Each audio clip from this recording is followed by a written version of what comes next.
Assalamualaikum warahmatullahi wabarakatuh. Selamat pagi Ananda semua. Perkenalkan dengan Ustazah Stefani, mata pelajaran Pendidikan Pancasila dan Kewarganegaraan. Sebelumnya, Ustazah mau mengucapkan selamat udah naik ke jenjang yang lebih tinggi dari sekolah dasar menuju sekolah menengah pendidikan. Dan selamat datang juga di SMP Ailisa Bukit Tinggi. Oke, untuk pertemuan pertama kali ini kita akan membahas tentang pembentukan Badan BPUPKI. Jepang meyakinkan kepada Indonesia bahwa akan membentuk Badan BPUPKI. Badan itu dalam bahasa Jepang disebut Dokuritsu Junbi Kosakai. Panglima Jenderal Kuromachi Harada sebagai Komandan Pasukan Jepang untuk wilayah Jawa pada tanggal 1 Maret 1945 mengumumkan pembentukan BPUPKI. Pada tanggal 28 April 1945 diumumkan pengangkatan anggota BPUPKI.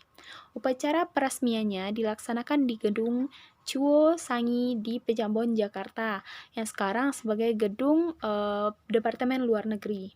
Ketua BPUPKI untuk Jepang adalah Dr. Rajiman Widyoningrat dan wakilnya adalah Joy Base yang merupakan orang Jepang, dan sebagai sekretarisnya itu adalah RP Suroso. Jumlah anggota BPUPKI itu ada 63 orang, meliputi seluruh wilayah Indonesia, dan 7 orang yang tanpa hak suara. Setelah terbentuk BPUPKI, segera dilaksanakan sidang. Masa persidangan yang pertama itu pada tanggal 29 Mei 1945 hingga 1 Juni 1945. Pada masa persidangan ini, BPUPKI membahas rumusan dasar negara untuk Indonesia merdeka. Pada persidangan dikemukakan berbagai pendapat tentang dasar negara yang akan dipakai Indonesia merdeka. Pendapat tersebut disampaikan oleh Mr. Muhammad Yamin, Mr. Supomo, dan Insinyur Soekarno. Pertama kita akan membahas tentang pendapat yang diberikan oleh Muhammad Yamin. Muhammad Yamin menyatakan pemikirannya tentang dasar negara Indonesia merdeka di hadapan sidang BPUPKI pada tanggal 29 Mei 1945. Pemikirannya yang diberi judul Asas dan Dasar Negara Kebangsaan Republik Indonesia.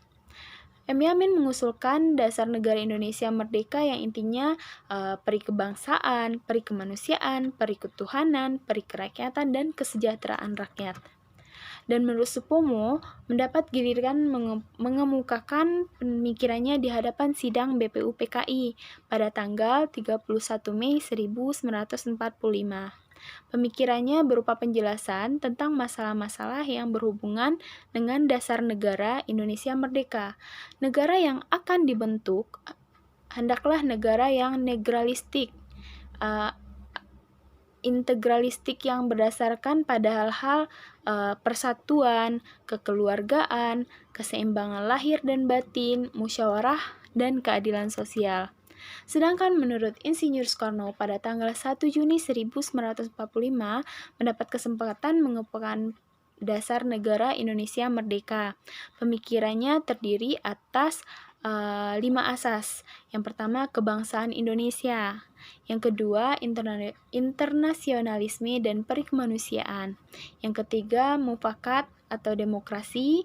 Yang keempat, kesejahteraan sosial. Yang kelima, ketuhanan yang Maha Esa. Kelima asas tersebut diberinya nama Pancasila. Sesuai saran teman yang ahli bahasa, untuk selanjutnya tanggal 1 Juni kita peringati sebagai hari lahirnya Pancasila. Oke, masa persidangan yang kedua itu dimulai dari tanggal 10 hingga 16 Juli 1945. Masa persidangan BPUPKI yang pertama berakhir, tetapi rumusan dasar negara untuk Indonesia merdeka belum terbentuk. Jadi, padahal BPUPKI akan reses atau istirahat 1 bulan penuh. Untuk itu, BPUPKI membentuk panitia perumus dasar negara yang beranggotakan 9 orang, atau yang disebut juga panitia 9.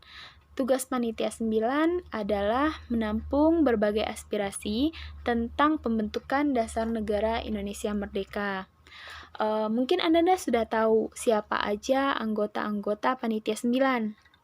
Tapi Panitia 9 itu bekerja keras sehingga pada tanggal 22 Juni 1945 berhasil merumuskan dasar negara untuk Indonesia merdeka.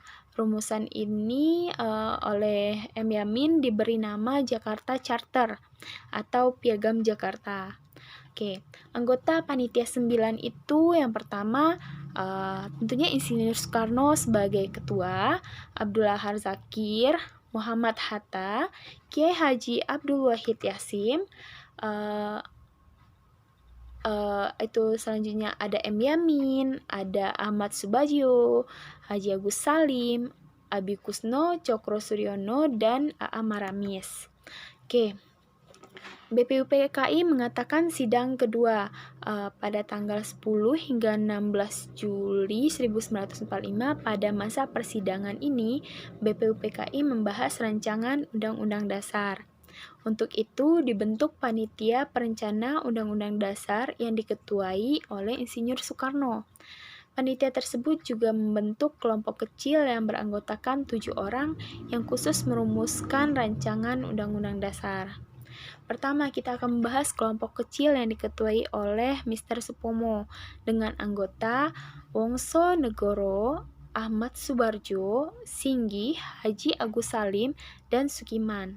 Hasil kerjanya kemudian disempurnakan kebahasaan oleh panitia penghalus bahasa yang terdiri atas Husein Jayadiningrat, Haji Agus Salim, dan Mr. Supomo. Insinyur Soekarno melaporkan hasil kerja panitia perancang undang-undang pada sidang BPUPKI tanggal 14 Juli 1945, yang laporannya disebutkan 3 hal.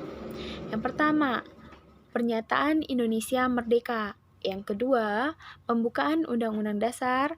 Yang ketiga, Undang-Undang Dasar atau batang tubuhnya. Pada tanggal 15 hingga 16 Juli 1945 diadakan sidang untuk menyusun Undang-Undang Dasar berdasarkan hasil kerja Panitia Perancang Undang-Undang.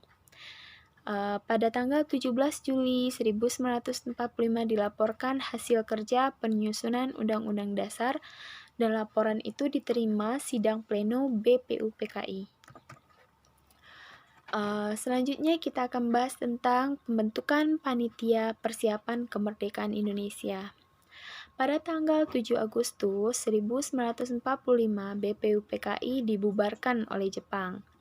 Untuk menindaklanjuti hasil sidang BPUPKI atau hasil kerja BPUPKI, Jepang membentuk Panitia Persiapan Kemerdekaan Indonesia atau yang disebut juga PPKI.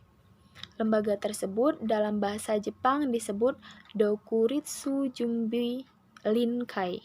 PPKI beranggotakan 21 orang.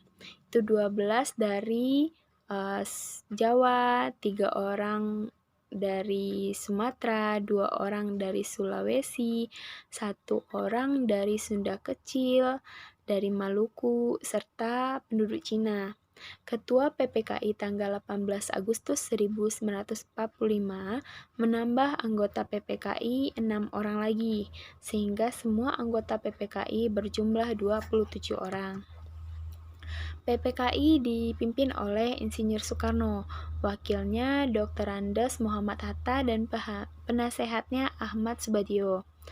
Adapun anggotanya itu adalah Supomo, Dr. Haji Manujaya Diningrat, Suroso, Sutarjo, Abdul Wahid Hashim, Ki Bagus Hadikusumo, Otto Iskandarinata, Suryo Hamidyo, Abdul Qadir, Puruboyo, Yap Tiwanbing, Latuh Harari, Dr. Amir, Abdul Abbas, Teuku Muhammad Hasan, Hamdani Samratulangi, Andi Pangeran, I Gusti Kitupuja, Wirana Tekusuma, Ki Hajar Dewantara, Kasman Singo Dimejo, Sayuti Melik, dan Iwa Kusuma Sumantri.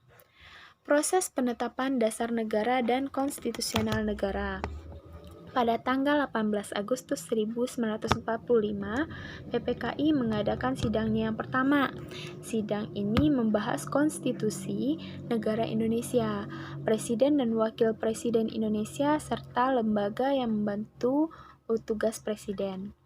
PPKI membahas konstitusi negara Indonesia dengan menggunakan naskah Piagam Jakarta yang telah disahkan oleh BPPKI. Masih ingat kan Piagam Jakarta atau Piagam Charter? Namun, sebelum sidang dimulai, Bung Hatta dan beberapa tokoh Islam mengadakan pembahasan sendiri untuk mencari penyelesaian masalah kalimat ketuhanan dengan kewajiban menjalankan syariat Islam bagi pemeluk-pemeluknya. Tokoh-tokoh Islam yang membahas adalah ada Ki Bagus Hadikusumo, Kasman Singo Dimajo, Kiai Haji Abdul Wahid Hasyim, sama Teuku Muhammad Hasan. Mereka perlu membahas hal tersebut karena pesan dari pemeluk agama lain dan terutama tokoh-tokoh Indonesia bagian timur yang merasa keberatan dengan kalimat tersebut. Mereka mengancam akan mendirikan negara sendiri apabila kalimat tersebut tidak diubah.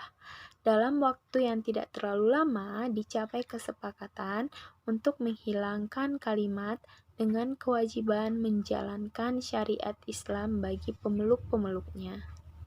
Hal ini dilakukan untuk menjaga persatuan dan kesatuan bangsa Indonesia. Kita harus menghargai juang para tokoh yang sepakat menghilangkan kalimat dengan kewajiban menjalankan syariat Islam bagi pemeluk agama Islam. Para tokoh PPKI berjiwa besar dan memiliki rasa nasionalisme yang tinggi. Mereka juga mengutamakan kepentingan bangsa dan negara di atas kepentingan pribadinya. Perbedaan dan kesepakatan yang muncul dalam sidang PPKI.